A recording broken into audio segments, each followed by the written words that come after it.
நடிகை பத்மினி அவர்கள் கேரள மாநிலம் திருவாதங்கூர் சமஸ்தானத்தை சார்ந்தவர்.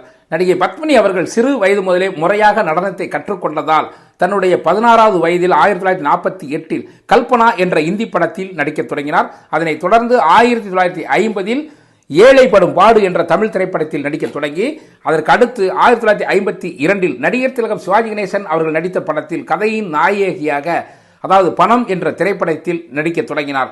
அதைத் தொடர்ந்து நடிகர் திலகம் சிவாஜி கணேசன் அவர்களோடு பல்வேறு படங்களில் நடித்திருக்கின்றார். மக்கள் திலகம் MGR, Andhra super star NT Ramarao, Hindi super ஸ்டார்களாக இருந்த ராஜ் கபூர், சம்மி கபூர், சத்யன், மலையாள சூப்பர் ஸ்டார் பிரேம் நசீர் போன்ற அன்றைய முன்னணி நட்சத்திரங்களோடும், ஜெமினி கணேசன், SS ராஜேந்திரன் என்ற தமிழில் ஆகச்சிறந்த நடிகர்களோடும் நடிகை பத்மினி அவர்கள் நடித்திருந்தார்கள்.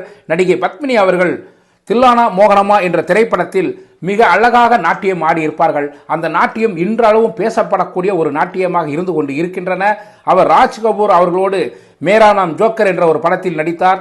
இது ரிஷி கபூரின் முதல் படமாக அமைந்தது. அந்த படம் இன்றளவும் இந்தி ரசிகர்களால் கொண்டாடப்படக்கூடிய ஒரு படமாக இருந்து கொண்டிருக்கின்றன. நடிகை பத்மினி அவர்கள் 1961ஆம் ஆண்டு அமெரிக்காவை சேர்ந்த மருத்துவர் ராமச்சந்திரன் என்பவரை திருமணம் செய்தார். அவருக்கு ஒரே ஒரு மகன் இருக்கின்றார். அந்த மகன் அமெரிக்காவில் உள்ள வார்னர் பிரதர்ஸ் என்ற திரைப்பட நிறுவனத்தில் பணியாற்றி கொண்டிருக்கின்றார்.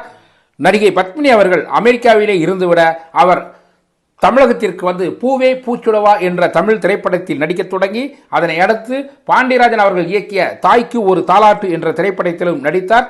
நடிகை பத்மினி அவர்கள் ஆகச்சிறந்த நடிகை, ஆகச்சிறந்த நடன கலைஞர். நடிகை பத்மினி அவர்கள் இன்று இல்லை என்றாலும் அவர் நடித்த திரைப்படங்கள் அத்தனையும் இன்றளவும் ரசிக்கக்கூடிய படங்களாகவே இருக்கின்றன. தமிழ், மலையாளம், தெலுங்கு, ஹிந்தி, கன்னடம் என்று இந்திய மொழிகளில் பல்வேறு மொழிகளில் நடித்த ஒரு ஆகச்சிறந்த நடிகை தான் நடிகை பத்மினி அவர்கள்.